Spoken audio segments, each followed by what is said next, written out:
لوگ ہیں جو کہ مغرور ہیں، وہ اپنی حالت سے واقف نہیں تھے، ان پر خدا کا قہر بھڑکا اور خدا کی عدالت ان پر آئی۔ اور آپ ایسے شخص کو کیا کہیں گے جس پر عدالت آئے اور وہ نشے میں ہو؟ یہ افسوسناک ہے۔ صحیح۔ بھائی یوسف، اب 29ویں باب کی طرف بڑھتے ہیں۔ یہاں مرقوم ہے اریل پر افسوس، اریل اس شہر پر جہاں داؤد خیمہ زن ہوا، سال پر سال زیادہ کرو، عید پر عید منائی جائے، تو بھی میں اریل کو دکھ دوں گا اور وہاں نوحہ اور ماتم ہوگا، اور میرے لیے وہ اریل ہی ٹھہرے گا۔ میں تیرے خلاف گردا گرد خیمہ زن ہوں گا اور مورچہ بندی کر کے تیرا محاصرہ کروں گا اور تیرے خلاف دمدمہ باندھوں گا، اور تو پست ہوگا اور زمین پر سے بولے گا اور خاک پر سے تیری آواز دھیمی آئے گی۔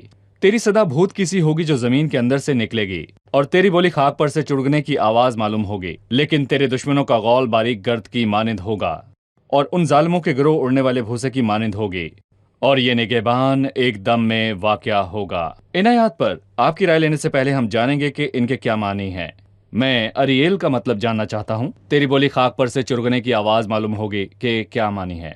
لفظ ریائل عبرانی لفظ ہے اور اس کے معنی ہیں خدا کا ببر، اور یہ داؤد کے شہر کے لیے استعمال ہوا۔ لکھا ہے اریائل اس شہر پر جہاں داؤد خیمہ زن ہوا، یعنی داؤد کے شہر یروشلم کو اریائل کہا گیا، جبکہ اریائل لفظ کے مختلف معنی ہیں، اور مجھے ذاتی طور پر میں یہ کہوں گا کہ اس کا استعمال بائبل مقدس میں اچھا نہیں لگا، اور یہاں اس لفظ کا استعمال چولہے یا پھر بھٹی کے لیے کیا گیا۔ حزقیل کے 43ویں باب میں پیتل کے مذبح کا ذکر ہے اور اریائل بھٹی ہے۔ تو بھی میں اریائل کو دیکھوں گا، تو بھی میں یروشلم کو دیکھوں گا، اور وہاں نوحہ اور ماتم ہوگا، پر میرے لیے وہ اریائل ہی ٹھہرے گا، یعنی کہ وہ آگ جو خدا کے غضب سے بھڑکے گی۔ ہمیں ایک اور لفظ کا مطلب بتائیے۔ چوتھی آیت تیری بولی خاک پر سے چرگنے کی آواز معلوم ہوگی، اس کے معنی کیا ہیں؟ چڑگنے یعنی الفاظ سنائی نہ دینا۔ اس سے ظاہر ہوتا ہے کہ انسان ایلی کاہن جیسا ہے۔ اس نے سوچا کہ حنا نشے میں ہے کیونکہ اس کی آواز سنائی نہیں دیتی تھی۔ وہ بہت مصیبت کے باعث ایسے الفاظ بولیں گے، اور میں کہوں گا کہ اسرائیل کے لوگ اپنے دکھ کے سبب سے یوں کریں گے۔ جی، آپ نے بتایا کہ اریل یروشلم کے شہر کو کہا ہے، یہ خدا کا ببر ہے۔ عدالت کا نتیجہ بھٹی کی مانند ہوگا، جس ایک کو بھٹی، تپاتے جی۔ ہیں بھٹی میں۔ مجھے بتائیں کہ اس شہر پر یہ عدالت کیوں آئی؟ 29ویں باب کی 9ویں آیت میں واضح ہے کہ اس شہر کی عدالت ہوگی، اس کو دکھ پہنچے گا۔ یہ شہر کیوں دکھ میں رہے گا؟ جب ہم باقی ابواب پڑھیں تو ہمیں خدا کے قہر کا سبب معلوم ہوتا ہے، لیکن خدا شریر سے کہتا ہے تجھے میرے آئین بیان کرنے سے کیا واسطہ؟ یہ لوگ ملک کو تباہ کرتے اور بتوں کی پرستش کرتے ہیں، پر خدا بے انصافی کو برداشت نہیں کرتا۔ مقدس محفل۔ یسایہ پہلے باب میں لکھا ہے کہ کون تم سے چاہتا ہے کہ میری بارگاہوں کو روندو تمہاری مقرر عیدوں سے؟ وہ مجھ پر بارہ ہیں، میں ان کی برداشت نہیں کروں گا، میں ان عیدوں کی برداشت نہیں کر سکتا۔ سو پہلی آیت میں لکھا ہے کہ سال پر سال زیادہ کرو، عید پر عید منائی جائے۔ کون سی عید؟ کیا خدا کو ان کی سوچ اور ان کی عیدوں سے خوشی محسوس ہوتی ہے؟ وہ خدا کی بڑائی نہیں کرتے۔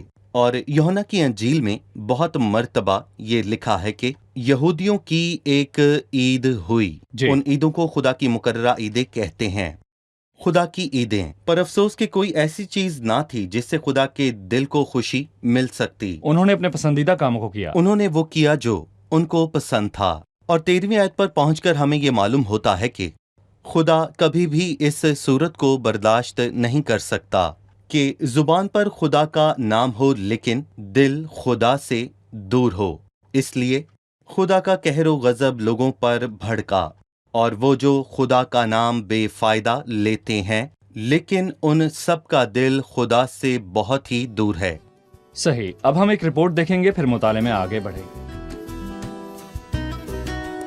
سال پر سال زیادہ کرو، عید پر عید منائی جائے۔ سال پر سال گزرتا ہے اور عید کے بعد عید۔ وقت یوں ہی گزر جاتا ہے، عدالت قریب آ رہی ہے۔ اس پر غور کریں۔ گنہگار کے لیے آواز ہے جو خدا سے دور ہے اور اس کے فضل کا انکار کرتا ہے، کیونکہ خدا کا غضب ان آدمیوں کی تمام بے دینی اور ناراستی پر آسمان سے ظاہر ہوتا ہے۔ ہر گزرتے دن کے ساتھ اس کا غضب قریب آتا ہے۔ ٹھٹھا باز کہتے ہیں سب کچھ ویسا ہی ہے جیسا خلقت کے شروع سے تھا۔ عدالت کہاں ہے؟ خداوند کا دن کہاں ہے؟ اس کا جواب ہے سال پر سال گزرتا ہے اور خدا کا غضب، اس کی عدالت ایک دم واقع ہوگی۔ بھائی یوسف 5ویں آیت ہے، لیکن تیرے دشمنوں کا غول باریک گرد کی مانند ہوگا اور ان ظالموں کی گروہ اڑنے والے بھوسے کی مانند ہوگی، اور یہ نگہبان ایک دم میں واقع ہوگا۔ اس نے کہا کہ دشمن یروشلم کا محاصرہ کریں گے۔ خدا نے ان کو کیوں جمع کیا؟ وہ ان کو تباہ کرے گا یا یروشلم کو؟ مجھے 5ویں آیت کی وضاحت کی ضرورت ہے۔ جی، ان کا مقصد یہی ہے کہ لوگوں کو تربیت دیں، وہ یہ کام کریں گے، لیکن خدا کے دیندار لوگ یہ فریاد کریں گے کہ کاش کہ تو آسمان کو پھاڑے اور اتر آئے۔ خداوند ان کو جواب دے گا، اور یہ تبدیلی اور نجات ایسی ایک دم واقع ہوگی کہ کوئی بھی یقین نہیں کرے گا۔ لیکن تیرے دشمنوں کا غول باریک گرد کی مانند ہوگا اور یروشلم ایک بھٹی کی مانند ہوگا، لیکن یکدم یہ منظر تبدیل ہوگا۔ اور پھر 7ویں آیت میں اس کی وضاحت ہم کو ملتی ہے، خواب دیکھنے والے کی مانند جو کھانے پینے کے خواب دیکھتا ہے لیکن جا کر کچھ نہیں جی پاتا۔ ہاں بالکل۔ اور میں کہوں گا کہ یہ الفاظ 28ویں باب کی 21ویں آیت میں بھی واضح طور پر بیان کیے گئے ہیں۔ خداوند اٹھے گا تاکہ اپنا کام بلکہ اپنا عجیب کام کرے اور اپنا انوکھا کام وہاں پورا کرے۔ اور میں یہاں پر یہ بھی کہنا چاہوں گا کہ وہ ایک شکست کو فتح یابی میں بدل دیتا ہے۔ صرف خدا ایسا کرنے کی قدرت رکھتا ہے۔ خدا اپنی برکت یا نجات یا عدالت سے اپنا کام کرتا ہے، یعنی کہ میں کہوں گا کہ یہ انوکھا کام ہے اور آپ اس کو بیان نہیں کر سکتے۔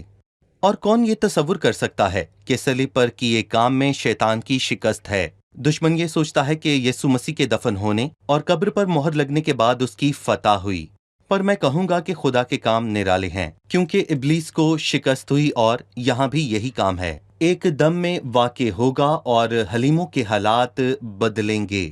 4تھی آیت ہے جو زمین کے اندر سے نکلے گی اور تیری بولی خاک پر سے۔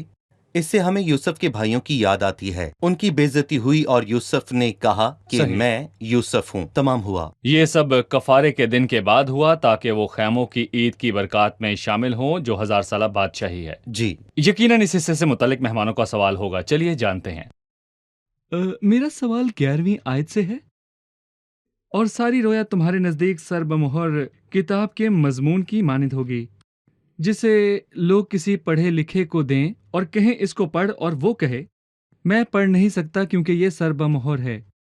مجھے سر بمہر کتاب کے معنی بتائیے۔ جی، سر بمہر کتاب کے کیا معنی ہیں؟ یہ الفاظ کس کے لیے ہیں؟ اور ساری رویا تمہارے نزدیک سربا مہر کتاب کے موضوع کی مانند ہوگی، اور اس قوم کے نزدیک خدا کا کلام ایسا تھا۔ اس نے 2 طرح سے تشبیہ کا استعمال کیا۔ جو پڑھنا جانتا ہو، سربا مہر کتاب ہے اور کہیں اس کو پڑھیں، اور وہ کہے کہ میں اس کو پڑھ نہیں سکتا کیونکہ یہ سربا مہر ہے۔ یہ کھلی ہو اور کسی ناخواندہ کو دیں اور کہیں پڑھ، وہ کہے گا میں پڑھنا نہیں جانتا۔ در حقیقت یہ اس قوم کے لیے ایک سربا مہر کتاب ہے، وہ اس کو پڑھ نہیں سکتے۔ آخر کیوں؟ کیونکہ خدا نے ان کی بینائی اور قابلیت لے لی ہے، وہ آنے والی عدالت کو نہیں دیکھ سکتے۔ اور رومیو پہلے باب میں اس کا تذکرہ بہت مرتبہ ہوا۔ اور خدا نے فرعون کے دل کو سخت کر دیا، ان کو اندھا کر دیا، اور جنہوں کو روشنی ملی تھی انہوں نے انکار کر دیا۔ سو ہمیں 13ویں آیت پڑھ کر معلوم ہوتا ہے کہ وہ دیکھ نہیں سکتے تھے۔ لوگ زبان سے میری نزدیکی چاہتے ہیں اور ہونٹوں سے میری تعظیم کرتے ہیں، لیکن ان کے دل مجھ سے دور ہیں۔ اگر ہم یسایہ 29ویں باب کا ذکر نہ کریں تو میں کہوں گا کہ نئے عہد نامے کی کتاب مکاشفہ مسیح کا مکاشفہ ہے، اور بہت سے مسیحیوں کے لیے یہ کتاب سربا مہر ہے، سربا مہر، یا پھر وہ اس کو کھولتے ہیں پر افسوس کہ پڑھنا نہیں جانتے۔ بس یہ ان کا نقصان ہے کیونکہ خدا کا کلام اس لیے نہیں کہ اس کو بغیر پڑھے بند کر کے رکھ دیا جائے۔ جو بھی مکاشفہ کی کتاب کا مطالعہ کرے اور اس کی پیشن گوئیوں کو سمجھے اس کے لیے بہت سی برکات ہیں۔ یہ ایک مکاشفہ ہے، یہ کچھ سکھا مکاشفہ بھید نہیں۔ میں اکثر جگہوں پر جاؤں تو یہ سنتا ہوں، کلیسیا میں بہت کم رہنما مکاشفہ کی کتاب کا مطالعہ کرتے ہیں، وہ اس کو سر بمہر کتاب کہتے ہیں، بہت کم یہ سر لوگ بہم اس کو کتاب سمجھتے ہے، ہیں۔ وہ اس کو نہیں چاہتے۔ آپ نے کہا کہ 13ویں آیت میں ان کے نہ سمجھنے کی وجہ ہے، پس خداوند فرماتا ہے چونکہ یہ لوگ زبان سے میری نزدیکی چاہتے ہیں اور ہونٹوں سے میری تعظیم کرتے ہیں، لیکن ان کے دل مجھ سے دور ہیں، کیونکہ میرا خوف جو ان کو ہوا فقط آدمیوں کی تعلیم سننے سے ہوا۔ میں ان الفاظ کے بارے میں جاننا چاہوں گا، ان کے دل اور زبان کا ذکر ہے۔ ہمیں دل اور زبان کے درمیان تعلق کے متعلق بتائیں، اس سے عبادت میں ہم خدا کی نزدیکی حاصل کرتے ہیں۔ دیکھیں بھائی، میں یہاں پر یہ کہنا چاہوں گا کہ ان آیات میں ہمیں یہ نقش ملتا ہے کہ یہ خدا کی کتاب ہے۔ کیسے؟ اس کے سوا کسی کتاب نے انسان کا دل چھلنی نہیں کیا۔ بائبل نے انسان کے جھوٹ و فریب کو سامنے ظاہر کیا، اور اس آیت میں خصوصاً مذہبی لوگوں کا بیان ہے کہ ہر قوم اور ہر دور میں اور تعداد میں یہ بہت ہوتے ہیں۔ مذہبی لوگ کیا کرتے ہیں؟ لکھا ہے یہ لوگ زبان سے میری نزدیکی چاہتے ہیں اور ہونٹوں سے میری تعظیم کرتے ہیں۔ مذہبی لوگ بہت باتیں کرتے ہیں لیکن ان کے دل مجھ سے دور ہیں، اور ان کا دل خدا سے دور ہے، اور کوئی بھی شخص انسان کی بدکاری کو اتنی سچائی سے ظاہر نہیں کر سکتا جیسے بائبل مقدس نے کیا۔ یرمیہ کی کتاب کے 17ویں باب کی 9ویں آیت میں لکھا ہے، دل سب چیزوں سے زیادہ ہیلے باز اور لا علاج ہے، اس کو کون دریافت کر سکتا ہے؟ خداوند دلوں کو جانتا ہے۔ ایک مذہبی پر شریر شخص کے دل کا بیان اس سے بہتر نہیں ہو سکتا، اور مسیح نے متی کی انجیل 15واں باب اور لوکا 7 باب میں بھائی 15ویں آیت میں ایک اور افسوس بیان کیا گیا ہے جو سب اس قوم پر آنے کو ہے۔ یہ کس کے متعلق ہے؟ جو بھی خدا سے چھپتے ہیں اور سوچتے ہیں کہ خدا کو معلوم نہیں، جن کا کاروبار اندھیرے میں ہوتا ہے اور کہتے ہیں کون ہمیں دیکھتا ہے اور کون ہمیں پہچانتا ہے، وہ ظاہری شکل و صورت پر دھیان کرتے ہیں جو لوگوں کے سامنے ہے، لیکن خدا کی پرواہ نہیں کرتے۔ 16ویں آیت، آہ تم کیسے ٹیڑھے ہو، جی۔ اور میں نے کچھ عرصہ پہلے غلطی سے کچھ پڑھ لیا تھا، یہ دھوکہ ہے یقیناً، اور میں کہوں گا وہ لوگ دھوکے میں فریب رہتے کھاتے ہیں۔ ہیں۔ کیا؟ فریب۔ جی ہاں، اس لیے جو بھی یہ خیال کرتا ہے کہ خدا اس کو اندھیرے میں نہیں دیکھ سکتا، وہ خود کو دھوکہ دیتا ہے۔ 17ویں آیت سے نیا حصہ شروع ہوتا ہے بھائی یوسف۔ لکھا ہے کیا تھوڑا ہی عرصہ باقی نہیں کہ لبنان شاداب میدان ہو جائے گا اور شاداب میدان جنگل گنا جائے گا۔ بھائی یوسف ہمیں 17ویں آیت سے شروع ہونے والے حصے کے متعلق بتائیے۔ 17ویں باب کے آخر تک 7 اور 8 آیات کی واضح تشریح ہے۔ 7 اور 8 آیات میں لکھا ہے، یہ سب ایک دم واقع ہوگا، ان کی شکست یک دم فتح میں تبدیل ہو جاتی ہے، اور میں اس کی وضاحت کروں گا۔ کیا تھوڑا ہی عرصہ باقی نہیں ہے کہ لبنان شاداب میدان ہو جائے گا؟ خداوند اس قوم میں کام کرے گا۔ یہاں پر صرف شاداب میدان یا پھر جنگل کی بات نہیں، یقیناً فطرت میں بھی ایسا ہوگا، اور اس کا مطلب ہے کہ ان کے دل جنگل بن چکے ہیں، پر وہ شاداب میدان ہو جائیں گے۔ اسی لیے لکھا ہے کہ تب مسکین خداوند میں زیادہ خوش ہوں گے، اور غریب و محتاج اسرائیل کے قدوس میں شادمان ہوں گے، کیونکہ ظالم فنا ہو جائیں گے، اور حیوان اور ٹھٹھا کرنے والا یعنی جھوٹا نبی نابود ہوگا، اور سب جو بدکاری کے لیے بیدار رہتے ہیں کاٹ ڈالے جائیں گے۔ اور اس نے یہاں پر تبدیلی کی بات کو واضح طور پر بیان کیا۔ انسان کو صرف حلیمی کے ساتھ خدا کے حضور توبہ کرنے کی ضرورت ہے، اور اگر انسان حلیمی کے ساتھ توبہ کرے تو خدا اسے بچا لے گا۔ میری توجہ اس بات پر گئی کہ خدا ایک دم چیزوں کو بدل دے گا۔ جی، خداوند ایک ہی لمحے میں سب بدل سکتا ہے۔ میری توجہ اس بات پر گئی کہ خدا ایک دم سب چیزوں کو بدلے گا۔ خداوند ایک ہی لمحے میں سب کچھ بدل سکتا ہے، اور سب سے شاندار بات یہ ہے کہ اس نے صلیب پر موجود ڈاکو کو بچا لیا، جبکہ اسی صبح وہ مسیح پر لعنت کر رہا تھا، پر دوپہر کو بچایا گیا۔ شکریہ۔ اب ہم مہمانوں کے ساتھ کس کی دہرائی کریں گے؟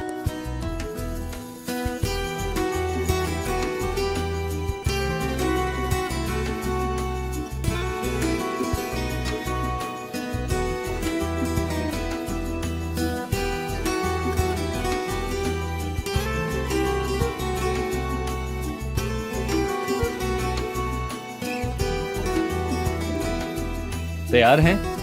29ویں باب کی پہلی آیت میں اریل کی عدالت ہے. ہمیں بتائیں کہ اریل کون ہے اور اریل کی کیا عدالت ہوئی.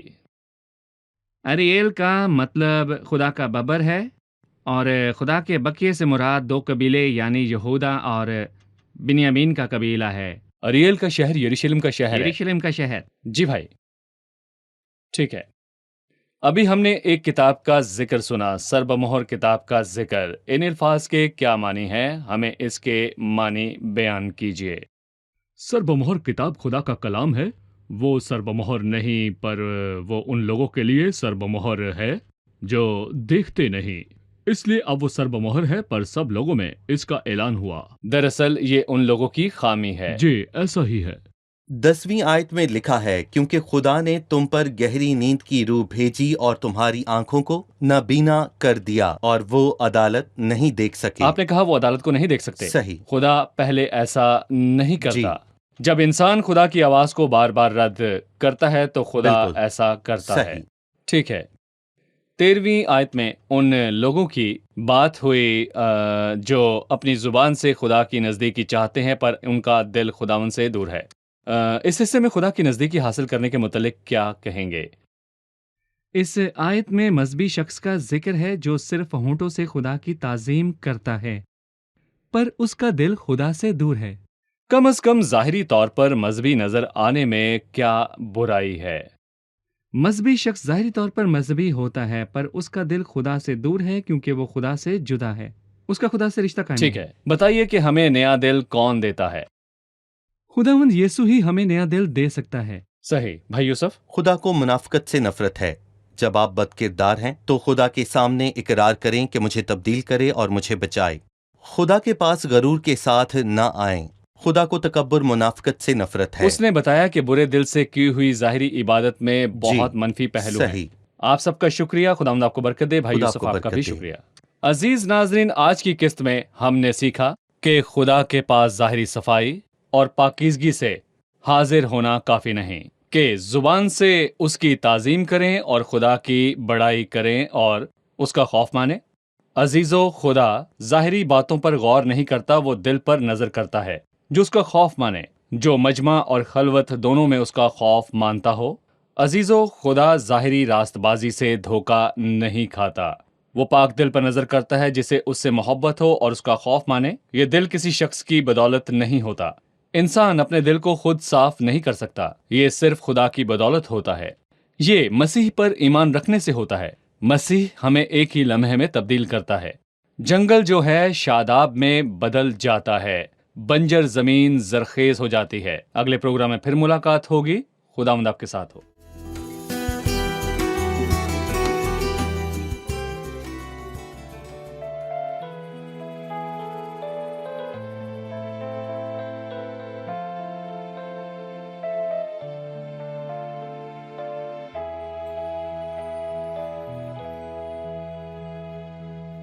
وقتي لما تكون صعابي حاجب عن عيني السماء والقى نفسي في اضطراب بين حقايق مؤلمة.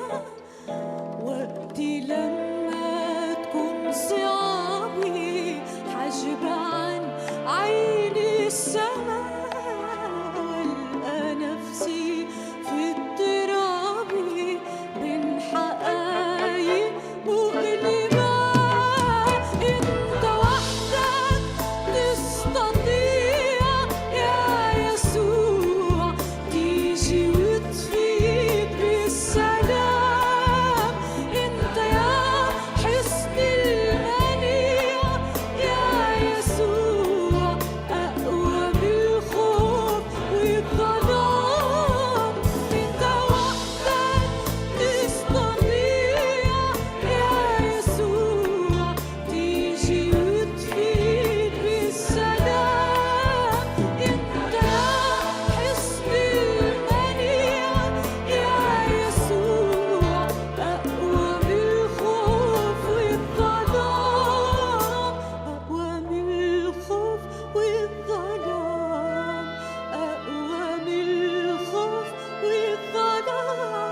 لما السهل يصعب والحاجات تطرح فشل لما وعد الناس بيهرب والعمل خاب والأمل وقتي لما السهل يصعب والحاجات تطرح فشل لما وعد الناس بيهرب والعمل خاب والأمل انت وحدك تستطيع يا يسوع ترد جوايا اللي ضاع واللي يصعب عالجميع يا يسوع يبقى عندك مصطفى انت وحدك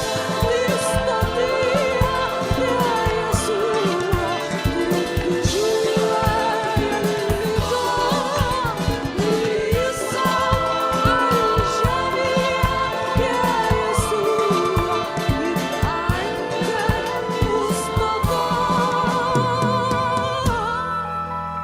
يبقى عندك مصطفى يبقى عندك مصطفى